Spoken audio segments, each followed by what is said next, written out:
So you might have a $100,000 asset, which you might have a $80,000 loan on it. But you got $1 million liability policy insurance. Like that should cover you if you have that's the goal of the insurance piece there to try to reduce your liability there too, right? Absolutely. It's like any other insurance, car insurance. You know, you have a 300 policy, right? But your car's worth what, $50,000 or something, let's say. But you're protecting yourself for in the event of the unforeseen circumstance. There's a fire, there's a significant injury to somebody, and you're talking to possibly $1 million+ claim by that person against you that because of a property issue. You know, that insurance, or let's say 500,000, you're going to be covered. If you have $1 million policy, you're covered. So that's really one, you're mandatory. If you're going to get a loan on a property, you have to have property insurance as it is. So you're going to have that, and you're going to have coverage for personal injury as well for that. And especially if you're going to have tenants in place and you're going to have property managers and people coming in and out, and you're just not using it for your own personal residence. Yeah, you definitely want to have insurance in place. And I think you also want to make sure that, as I recommended, getting LLC, you don't have to, but protect yourself.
As I was saying earlier, I do litigation. So I always think from the worst case scenario forward.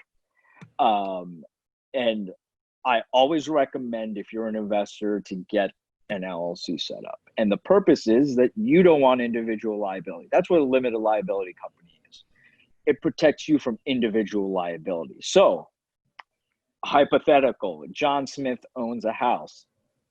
House is worth $100,000 in his name. Somebody comes in, he doesn't have insurance on it, or his insurance is limited, and house burns down. The person sues John Smith. Now, John Smith's worth millions of dollars, but just didn't get insurance on it. Guess what? They can name John Smith and go after him individually to get that $1 million of his own personal money. Okay.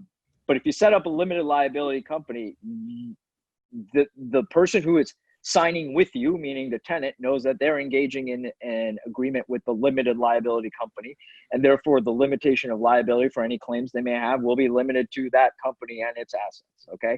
So that, let's say the properties are $100,000 and you have a $2 million claim, you can make the company go bankrupt. Personally, you don't have to file bankruptcy, but the company itself will go bankrupt. The assets will be distributed accordingly. And that's it. And that's really the main purpose of, as I see it from an investor standpoint, why you want to set up an LLC versus having investment property in your own name.